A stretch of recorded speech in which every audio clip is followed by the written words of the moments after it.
George Will is here. He is a columnist for the Washington Post Writers Group and a contributing editor of Newsweek magazine. In 1976, he won a Pulitzer Prize for commentary. His seventh collection of essays is called With a Happy Eye, But America and the World, 1997 to 2002. I am pleased to have him back at this table. Welcome, sir. Glad to be with you. Great to have you here. Now, what do you just put these together occasionally, sort of go back through them and organize them? About every 5 years. Yeah. Discard 4 out of 5, keep ones that are on, I think, lasting principles of involving recurring issues of our time. Is a column your best? I mean, what's your best length?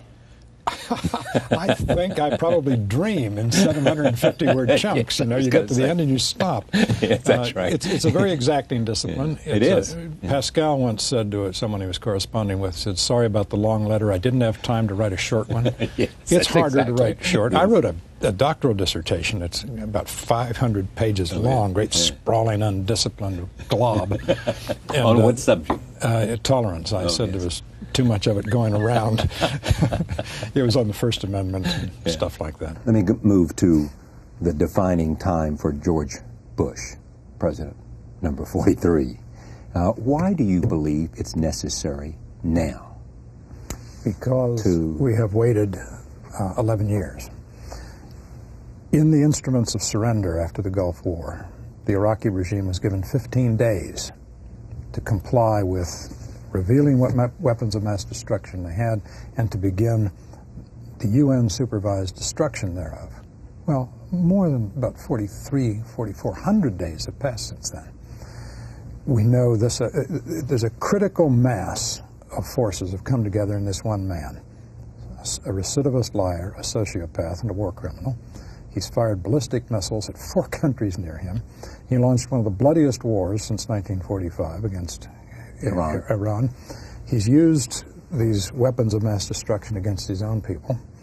He has been willing to forego $180 billion of oil revenues to pursue accepting the sanctions rather than allow weapons inspectors in.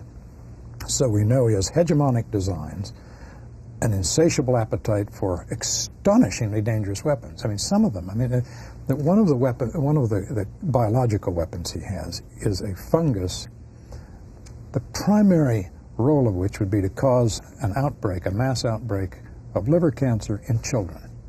Now, that is a unique approach to war. It is said that he didn't use these weapons during the Gulf War, especially against Israel, because he feared a nuclear attack against Baghdad. Certain death. Well, I don't know if I can't read his mind. I know I can't either, but I mean, that argument is made which would suggest that deterrence has an impact on him. Deterrence may have an impact on him, but what happens if one of these agents gets loose in the city of New York in the ventilating system of a skyscraper, and you can't find his fingerprints on it? The only safe response to people who cannot be deterred, who are suicidal, such as Al-Qaeda, or those who can operate through such people, is to go and get them before they come to us. I'm presenting you with a parade of arguments that you have heard before and discussed before, and the President addressed some of them. One is we assume, and I assume you are, that he is sui generis, that this is in fact a one-of-a-kind on the face of the planet. No, I don't think that he is. I think he, combined with the combination of forces I just described, is quite unique. Okay. It may be people as evil as he is or more evil, but he has the weapons Correct. that make him different and one of a kind. Secondly, what risk is there that if under attack he will use everything at his disposal, thinking that he's going down with the ship? It's called the Samson option. You bring down the temple around you. Yes. Israel worries about this. Israel is the likely target. Israel supports the United States, right, which tells you something about their sense of the dangers. But I talked to an Israeli general this week who said the following to me: I don't worry about what they may attack. We're not worried as much about an attack against us as we are worried about the destabilizing of either Egypt, Saudi Arabia, and other Arab countries, Jordan specifically. To which I would respond, what is so wonderful about the stability of Egypt? It depends on who follows Mubarak. Mubarak could very well be better than what follows him. Well, in 1944, we went ashore in Normandy to destabilize Europe. Hitler stabilized Europe. Yeah. Well, we don't But want you're that not comparing Mubarak to Hitler. I mean, that's a No, stretch. I'm not.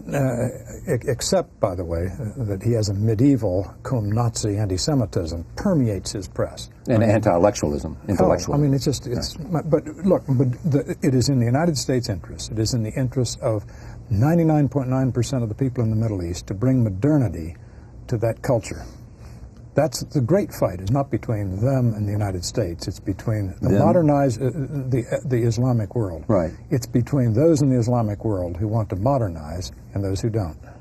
And you put people like the royal family in Saudi Arabia among those who don't. Do you put the royal family in Jordan among those who don't want to modernize? Because that's clearly not true. No, that's certainly not true. No, indeed, I'm sure that the royal family of Jordan would like to have some company, some more civilized regimes around them. And it does seem to me that the way to break the ice that has frozen these people, you know, we've had a wave of democratization from Southeast Asia all over Latin America. What's been exempt? There are 22. We just saw it in action in Brazil, didn't we? There are, well, you know, democracy's messy. Exactly. That's the way it goes. But there are 22 if you count the Palestine Authority, government entities in this so-called Arab world, not one democracy. Very few Sakharovs and Solzhenitsyns, even, those great noble dissidents. But in an interesting way, there's the beginning of a democracy in Iran. Precisely. Iran is a not an Arab country. Very interesting case, because Iran is a place where the regime hates us and the public likes us.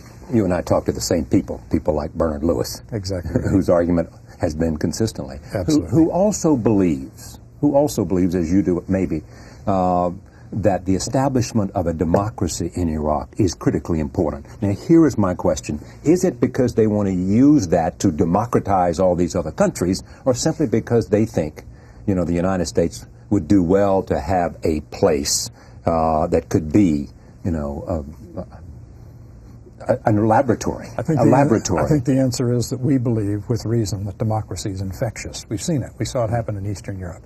There was just, people reached a critical mass of mendacity under those regimes of the East Bloc, and it exploded. And I do believe that you will see a ripple effect, a happy domino effect, if you will, of democracy knocking over these medieval tyrannies. So if we can establish a democracy in Iraq, it may very well bring a democracy to Saudi Arabia, notwithstanding what that democracy might look like. We trust the people. And in Egypt, I certainly trust the people more than I trust that terrorist-supporting regime. In Saudi Arabia. Absolutely. Notwithstanding what kind of friendship they have exhibited over the years with the United States, and also the sort of exchange of support for oil. Notwithstanding. You take your chances. Absolutely. And if necessary. Condoleezza Rice is quite right. She says there's an enormous condescension in saying that somehow the Arab world is just not up to democracy. No, and there's an enormous ahistorical error when people say, well, we can't go into war with Iraq until we know what post-war Iraq's going to look like. Yeah. In 1942, a year after Pearl Harbor. Year of my birth. A year after Pearl Harbor, did we have a clear idea what we were going to do with post-war Germany? No. With post-war Japan? No. Of course not. We made it up as we went along, and we did a very good job. You know what we benefited from? We benefited, first of all, from a far-reaching president in that case, Harry Truman, you know, and we also benefited from George Marshall, and we benefited from very strong individuals. And also... And I think we have the finest national security team since Truman. Okay, but let me finish my thought. Go ahead. We also benefited from a very, very strong bipartisan Congress with all the people that you know, from Vandenberg and across, right? That's right. But I think, I think there's much more bipartisanship than meets the eye. In these arguments between the president and his so-called critics, the critics are really pretty muted. This is what's been called the narcissism of small differences. I mean, Al Gore has given a speech criticizing. Can you tell me what Al Gore's position is? Yes, I can, but I don't think it's so significant. I mean, the interesting thing about that... He says what Ted Kennedy says, Saddam Hussein's intolerable, has to disarm or go. Right. I mean, this is a fairly small difference. Yeah, exactly. But it basically says that we shouldn't be distracted by a war against Iraq, is what he says. We ought to focus first on Al Qaeda and finish the war against terrorism. And that's what he said. And before that, the same people said we shouldn't focus on Iraq until we settle the Palestinian-Israeli dispute. There's always something to say ought to come first if you really don't want to do it.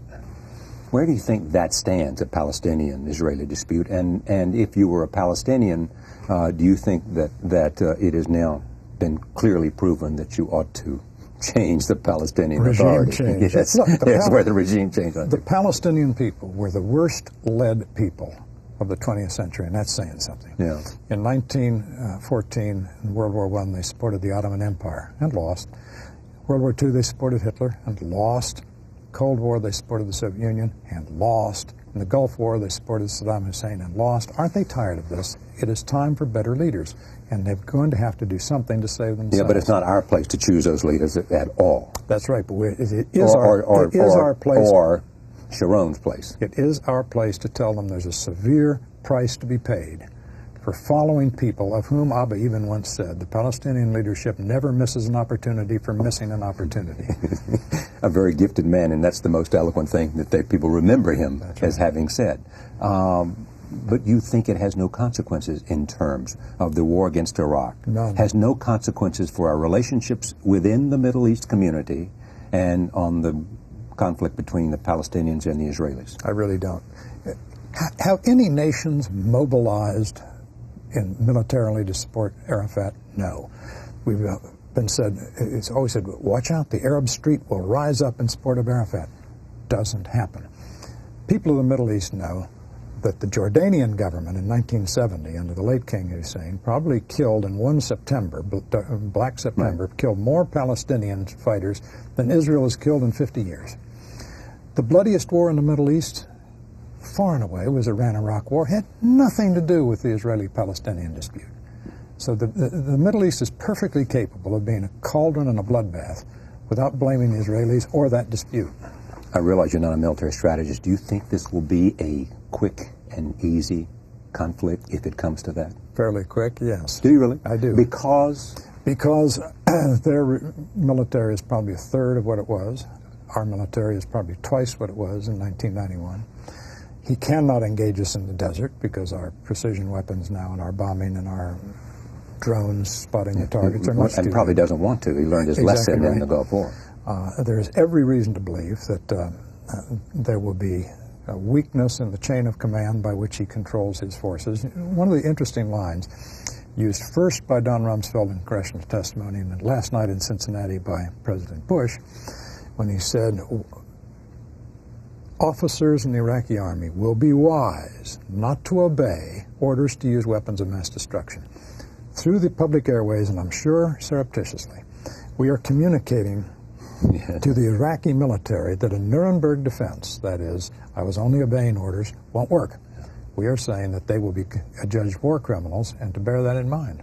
This is part of, well, I do. This is part of the psychological warfare operations of a war that has already started, I believe. How do you measure our success in, and again, this does not suggest an indictment of the fact that we did it. How do you measure our success in nation building in Afghanistan? It's to put it mildly, a work in progress. Yes, and the president, a difficult work the in president, process. I think, admits this. This was part of his education as president, is to say that his hostility to nation building was radically revised when he saw what a failed nation, Afghanistan, a vacuum, gets filled with. Political nature abhors a vacuum, and when it fills up with the Taliban and the leakage of violence to these private groups, essentially, like Al-Qaeda, then you have to say, well, I revise that. We're going to have to get into the nation-building business. So if we're in the nation-building business in Afghanistan, we may be in the nation-building business in Iraq. That's Where different else? in Iraq. It's different in Iraq because Iraq is a big, rich country with a middle class, with universities. And these are not warlords. They are of a different nature in terms Correct. of what causes their conflict among them. Correct. Nevertheless, they are in conflict. There is no single, strong opposition force. That's true. As they had in the north in Afghanistan. That's true. And in the south. But, you know, regime change didn't just arise as a subject recently. We did it in Grenada, Panama, Serbia. Would the world be better off if Milosevic were back in Serbia? No, but what's Noriega in Panama?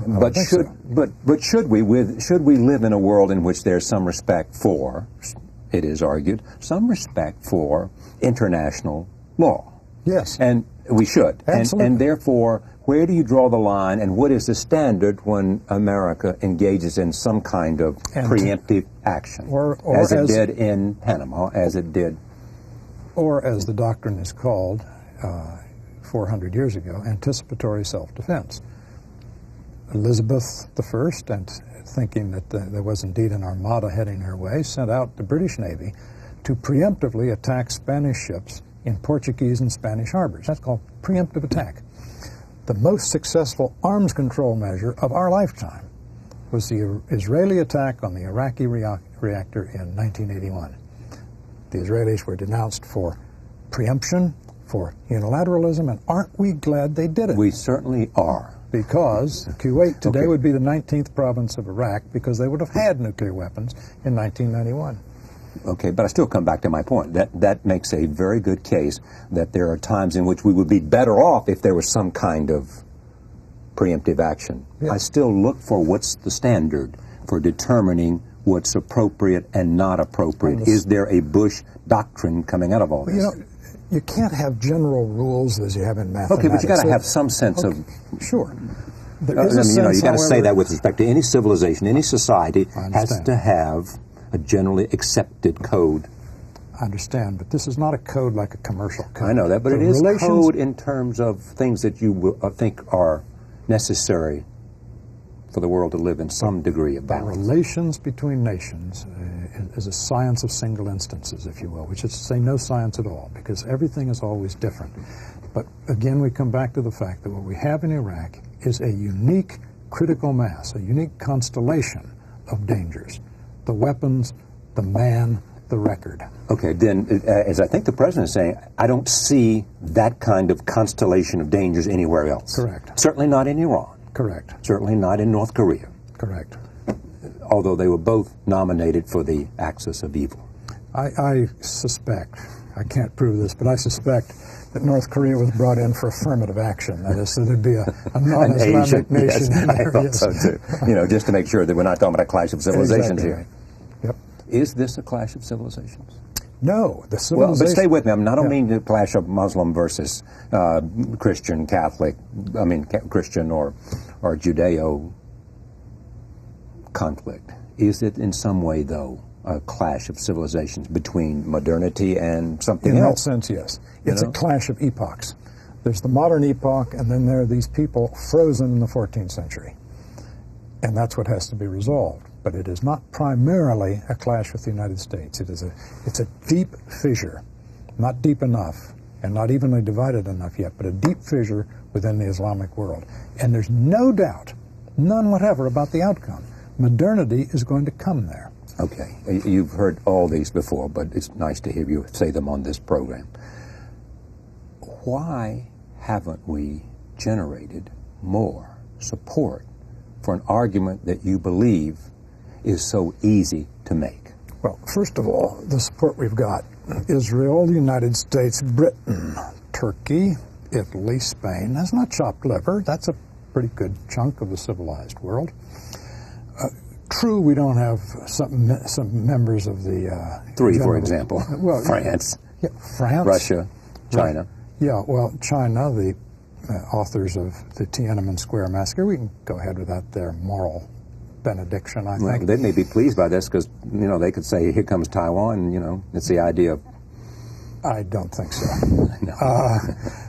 No, it does seem to me... That's called self-defense. The question really comes down to why Europe is behaving this way. Well, that's partly because, it seems to me, Europe is today, wants to think of itself as a political expression, and it is still a geographic expression. They don't have an army. They haven't been able to discipline themselves to create the real sinews of projecting power in the world, and therefore they are content to posture and moralize. Well, the world is not run by posturing and moralizing. At the end of the day, rhetoric and diplomacy without the sword is in vain. And we have the sword. And there's a certain envy, palpable envy, on the part of European elites that the United States is at the wheel and they're not. And therefore, there is an attempt to rein in the United States, not because well, where is that coming from?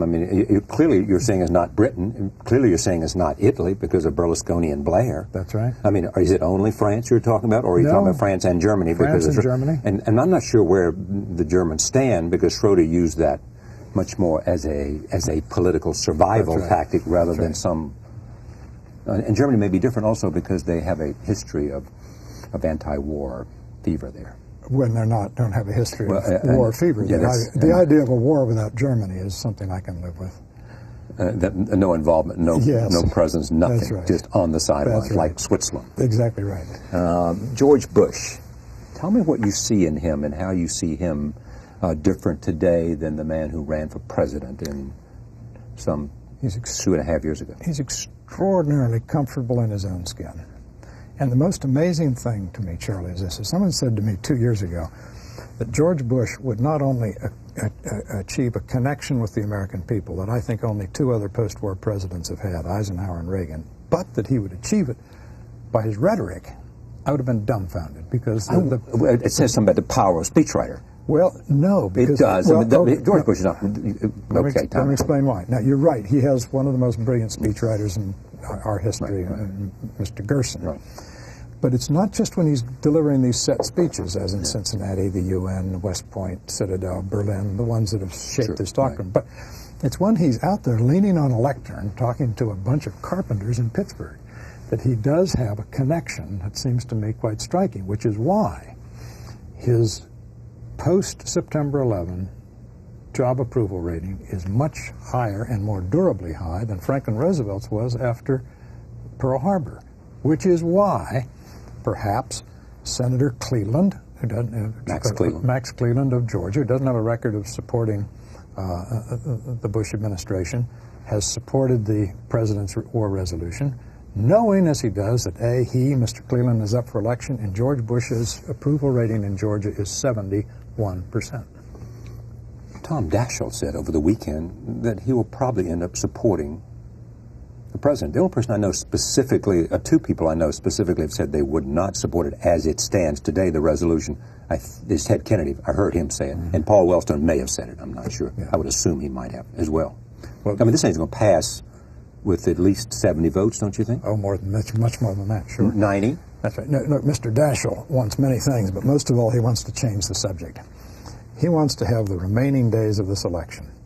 There are, about 27 days between now and election day. He wants it to be on what the Democrats consider their issues: prescription drugs, Patients' Bill of Rights, deficits, all that stuff. Yeah. And time's a-wasting, Charlie, because the election started. There are all kinds of states. More and more are going to early voting. Anyone can get an absentee ballot. You can vote online. The election's underway in a great many states, and still the subject hasn't been changed. Small wonder Mr. Daschle will do anything to get this subject behind him. Well, I mean, that may very well be true, but I mean, I think he obviously may feel strongly that, in fact, in the end, as long as he's made his points, whether you think they're right or not, about the nature of the regime after Saddam or the nature of the place after Saddam or feeling that it would be better. Don't you agree that it would be better to have UN support than not? It would be marginally better to have just marginally. Just marginally. Why do you say that? Because what is the UN? Again, the General Assembly is nothing. The Security Council is a mirror, and its permanent membership is a frozen, broken mirror with a reflection of 1945 in it. Would you please tell me what France is doing there? India's not there. Indonesia, Brazil, the great nations that have emerged since then. And we have this picture of Potsdam Conference, practically. The UN is a very marginal, minor utility player. So would you also like to see an abolition of the veto in the Security Council? No, they can veto all they want. I just don't want undue respect given to their vetoes. You really think it has no... would you like to see the UN abolished? No. So because what? You think that it's healthy to have some kind of debating society? It can be useful, sure. It can be useful. It can be a useful arena. It has been at But a various lot of points. people that you respect feel strongly. Brent Scowcroft being one, Jim Baker being another, George Bush 41. If you look at what they did in 1991, that it is in your interest to go and get international support. And it's better to have these other countries with you on the takeoff so that they can participate on the landing, to use an old, terrible cliche. I couldn't agree more. But what I really get the president I adhere to on this is John Kennedy, who, when the Cuban Missile Crisis started, addressing the nation, says that we want to go international body, get international approval, but we're going to do this anyway.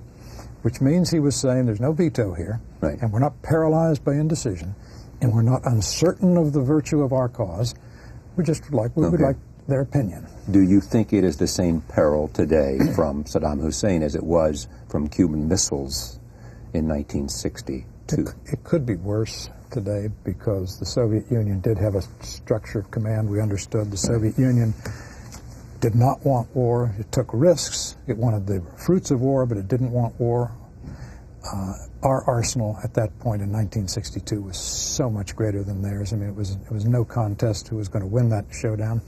The problem today is we could wake up tomorrow and Saddam Hussein could say, by the way, I have a nuclear weapon, and by the way, I've delivered it.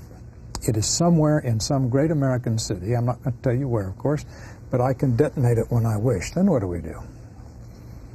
And he's just the kind of guy to do it. Do we have any doubt? Does he have the ability to do it? I don't know, and I don't want to wait to find out when he proves it. As the president has often said, we don't want, and said last night, we don't want the smoking gun to issue a mushroom cloud, and as Don Rumsfeld has said, a smoking gun only smokes after it has been fired. What do you think of the Secretary of State?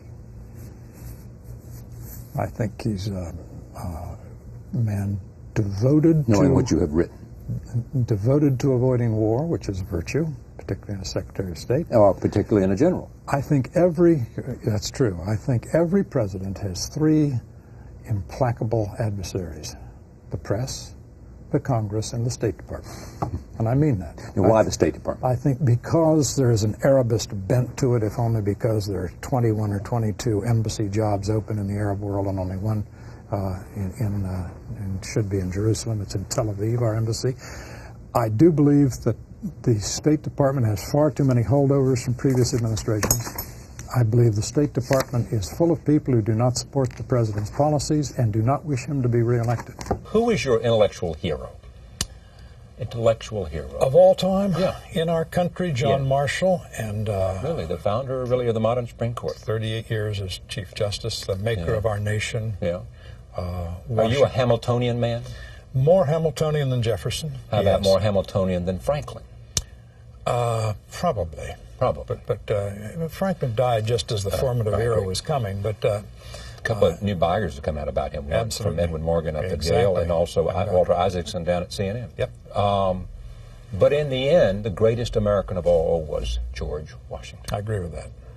We were having an argument about this the other night. Yeah. And I came down, grew up again in Lincoln Country. Yes. And he's the second greatest, but the second greatest. The indispensable man was Washington. Now, I know de Gaulle once said the graveyards are full of indispensable men, but the fact is he was. No Washington, no United States of America as we know it. And understood when to step aside in the interest of a greater country. Exactly. The greatest thing he did was the yielding of power, because he could have kept it forever. George Will has a new collection of columns called With a Happy Eye But, America and the World, 1997 to 2002. The most interesting thing about where we are in history is that it seems to me a critical moment in terms of where important decisions are being made that may very well shape the next 25 years for sure. Absolutely. You know, and they ought to be a very, very healthy debate about that. It's not just about Iraq, but it is a healthy debate. And it ought to be. I didn't say it wasn't. I said it ought to be. You know, and in a sense of what our role really ought to be, so that we understand, and also so that we exercise it as well and as wisely as we ought to. Absolutely. You know, and not arrogantly. No, I think that's right. I think the president is convinced of two things.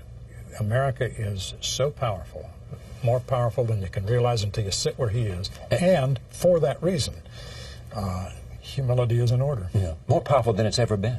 Absolutely. Nothing like it in terms of global supremacy since Rome.